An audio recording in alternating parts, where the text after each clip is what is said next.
Rabies समजून आता गर्भवती महिलेला गर्भपाताचं इंजेक्शन दिल्याचा धक्कादायक प्रकार समोर आलेला आहे। धाराशिवच्या दहिफळ येथील प्राथमिक आरोग्य केंद्रातील हा प्रकार आहे। प्राथमिक केंद्रातील कर्मचाऱ्यांचा भोंगळ कारभार आहे, तो सध्या चव्हाट्यावर आल्याचं पाहायला मिळत आहे। धाराशिवमधून आपण ही बातमी पाहतोय। रेबीज समजून गर्भवती महिलेला आता गर्भपाताचं इंजेक्शन आहे ते देण्यात आलेलं आहे।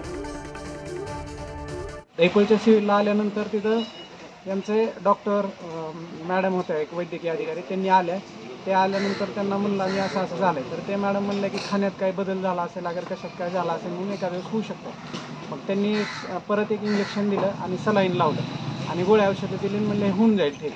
पण मला डाऊट असा आला की यांनी रेबीजची लस दिली नाही, यांनी लस चुकीची दिली, कारण मी 2 पहिल्या लस घेतल्या तर काही त्रास झाला नाही, आज कसं काय झाला।